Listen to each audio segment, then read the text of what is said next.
अफगानिस्तान के 2/3 से अधिक क्षेत्र में तालिबानी राज। देश के दूसरे सबसे बड़े शहर कंधार पर भी किया गया कब्जा।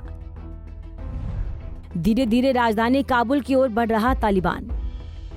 अफगानिस्तान से अमेरिकी सैनिकों की वापसी के बीच तालिबान को अब तक की सबसे बड़ी कामयाबी हाथ लगी।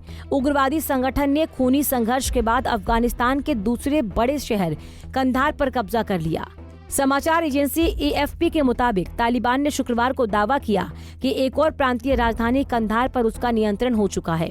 अब तालिबान की नजरें अफगानिस्तान की राजधानी काबुल पर हैं। अफगानिस्तान के अधिकारियों ने बताया कि तालिबान ने गुरुवार रात कंधार पर नियंत्रण किया था। इस दौरान सरकारी अधिकारी तथा उनके परिजन हवाई मार्ग से निकलने के लिए किसी तरह हवाई अड्डे पर पहुंचे। इसके बाद उन्हें वहां से सुरक्षित निकाल लिया गया। अधिकारियों के मुताबिक ये अफगानिस्तान की 34 प्रांतीय राजधानियों में से 12वीं राजधानी है जिस पर उग्रवादियों का कब्जा हो गया। इस जीत के साथ ही संगठन देश के 2/3 से अधिक क्षेत्र पर काबिज हो चुका है। इसके अलावा अन्य प्रांतीय राजधानियों में भी तालिबान सरकारी बलों पर दबाव बना रहा है। देश की राजधानी काबुल अभी सीधे खतरे में तो नहीं है, लेकिन तालिबान की पकड़ मजबूत होती जा रही है। कंधार पर कब्जा करने से पहले गुरुवार को तालिबान ने 2 और प्रांतीय राजधानी गजनी और हेरात पर कब्जा किया था। तालिबान के लड़ाके गुरुवार को देश के तीसरे सबसे बड़े और ऐतिहासिक शहर हेरात में ग्रेट मस्जिद से आगे बढ़ गए और सरकारी इमारतों पर कब्जा कर लिया। प्रत्यक्षदर्शियों ने बताया कि एक सरकारी इमारत से रुक रुक कर गोलीबारी की आवाज आ रही थी, जबकि बाकी के शहर में शांति थी और वहां पर तालिबान का कब्जा हो चुका था।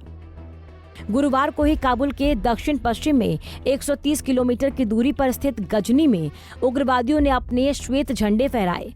गजनी में तालिबान के कब्जे से अफगानिस्तान की राजधानी को देश के दक्षिण प्रांतों से जोड़ने वाला अहम काबुल कंधार राजमार्ग कट गया है। इससे अब सरकारी बलों की आवाजाही में मुश्किलें आएंगी। आपको बता दें कि अमेरिका ने 2 दशकों तक अफगानिस्तान की राष्ट्रीय सेना को प्रशिक्षण दिया है। तालिबान द्वारा अफगानिस्तान के ज्यादातर हिस्सों को अपने कब्जे में लेने के बीच बुधवार को बाइडेन प्रशासन ने कहा कि अफगान राष्ट्रीय बलों के पास तालिबान के खिलाफ जवाबी कार्रवाई की क्षमता और हथियार है। व्हाइट हाउस ने कहा कि अफगान नेतृत्व को तय करना है कि क्या उनके पास जवाबी कार्रवाई की राजनीतिक इच्छा शक्ति है या नहीं। जानकारी के अनुसार तेजी से बिगड़ते सुरक्षा हालात को देखते हुए अमेरिकी काबुल में अमेरिकी दूतावास से कर्मियों को निकालने के लिए 3000 सैनिकों को भेज रहा है। वहीं ब्रिटेन भी देश से अपने नागरिकों को निकलने में मदद देने के लिए कुछ समय के लिए करीब 600 सैनिकों की वहां पर तैनाती करेगा। इधर संयुक्त राष्ट्र प्रमुख एंटोनियो गुतेरेस के प्रवक्ता ने बुधवार को बताया कि अफगानिस्तान में जारी हिंसा के बीच इस साल की शुरुआत से करीब 4 लाख लोग विस्थापित हुए हैं। खासकर मई में बड़ी संख्या में लोग विस्थापन के लिए मजबूर हुए हैं। हमसे जुड़े रहने के लिए हमारे YouTube चैनल को सब्सक्राइब करें और नई वीडियो की नोटिफिकेशन के लिए बेल आइकॉन को दबाएं। अगर आप ये वीडियो Facebook पर देख रहे हैं तो लाइक जरूर करें और ज्यादा से ज्यादा शेयर करें। धन्यवाद।